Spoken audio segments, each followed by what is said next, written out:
इसको समझने से पहले आप लोगों को समझना पड़ेगा समकोण त्रिभुज। समकोण त्रिभुज क्या है, ठीक है। समकोण त्रिभुज वैसा त्रिभुज होता है जिसका एक कोण कितना डिग्री हो, 90 डिग्री हो, ठीक है। इसमें ये जो 90 डिग्री है ये सबसे बड़ा कोण होता है और सबसे बड़ी कोण के सामने वाली भुजा सबसे बड़ी भुजा होती है, जिसे क्या बोला जाता है, हाइपोटेनस कर्व, ठीक है। बाद में दो ठो बचे, परपेंडिकुलर और बेस। परपेंडिकुलर और बेस, ठीक है। परपेंडिकुलर और बेस फिक्स नहीं होते हैं, इसको फिक्स करना पड़ता है न्यून कोण के सापेक्ष। न्यून कोण कहाँ है, 90 डिग्री से छोटे कोणों को न्यून कोण कहते हैं। त्रिभुज के तीनों कोणों का योग यदि 180 डिग्री है तो ये दोनों कोण 90 से छोटे ही होंगे, क्योंकि एक भी 90 के बराबर हुआ तो एक त्रिभुज नहीं बनेगा, ठीक है। अब ध्यान दीजिएगा, ये वाला एंगल मान लेते हैं अभी थीटा है फिलहाल, ठीक है। अब देखिए ये थीटा किस पे खड़ा है, तो इस भुजा पे खड़ा है। जिस भुजा पे कोई भी चीज खड़ा रहे उसी को आधार बोला जाता है। तो इसके लिए आधार क्या हो जाएगा, BC। तो जो बचा वो क्या हो जाएगा, लंब, ठीक है। फिर अगेन देखते हैं यहाँ के लिए अगर हम बात करें कोण ए के लिए, कोण ए के लिए देखिए कोण ए किस पे खड़ा है, किस पे, किसके साथ लगा हुआ है, किसके साथ लगा हुआ है, AB के साथ लगा हुआ है। तो ए के लिए आधार AB हो जाएगा, AB हो जाएगा और जो बचा भुजा है वो क्या हो जाएगा, लंब हो जाएगा, ठीक है। ये समझने में कोई दिक्कत, इसलिए लंब आधार फिक्स नहीं कीजिएगा, ठीक, ध्यान दीजिए। तो यहाँ से हम अब फॉर्मूले की ओर चलते हैं कि फॉर्मूला कैसे कैसे होता है। इसके बीच में रिलेशन लाया गया है, रिलेशन के हिसाब से कुछ फॉर्मूले क्रिएट किए गए हैं, ध्यान दीजिए।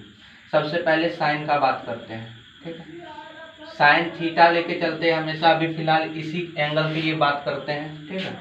थीटा के लिए जब भी बात करेंगे तो फॉर्मूला क्या बनेगा, लंब बटे कर्ण, ठीक है। साइन थीटा का फॉर्मूला क्या बनेगा, लंब बटे कर्ण, ठीक है। इसी का जस्ट उल्टा होता है, क्या होता है, कोसेक थीटा h/p, ठीक है। इसके बाद सेक थीटा क्या होता है, आधार बटे कॉस थीटा। कॉस थीटा क्या होता है, आधार बटे कर्ण। इसका जस्ट उल्टा होता है सेक थीटा, कर्ण बटे आधार, ठीक है। फिर होता है टेन थीटा। टेन थीटा क्या होता है, लंब बटे आधार। इसका जस्ट उल्टा क्या होता है, कॉट थीटा। कॉट थीटा का क्या हो जाएगा फॉर्मूला, आधार बटे लंब।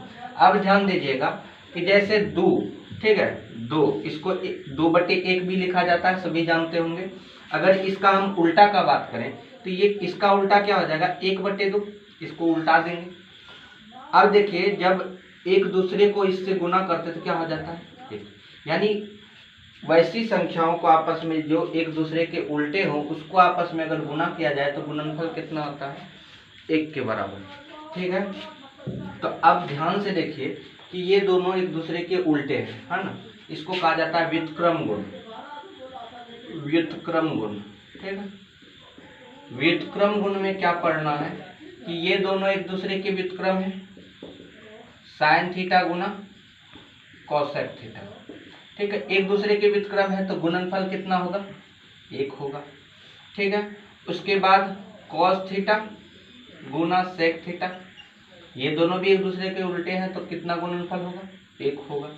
उसके बाद cot theta into tan theta, ये दोनों भी एक दूसरे के उल्टे हैं तो गुणनफल कितना, 1 होगा, ठीक है। एक को सिर्फ एक ऐसे ही एग्जांपल के लिए दिखा देते हैं, जैसे देखिए साइन थीटा गुना कोसेक थीटा, ठीक है।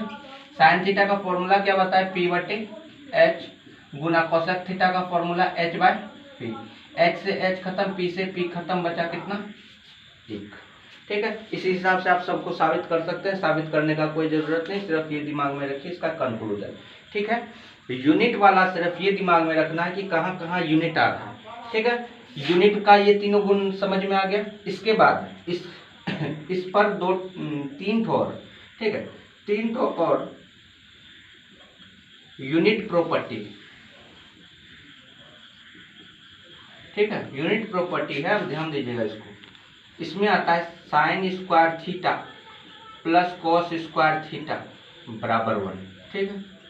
सेकंड नंबर में आता है cosec square theta minus cot square theta बराबर 1। ठीक है। थर्ड नंबर में आता है sec square theta minus tan square theta बराबर 1। ठीक है। इसको भी आपको करवाने का तो सिद्ध ये भी करवा सकते थे, लेकिन सिद्ध करवाने से कोई फायदा नहीं है।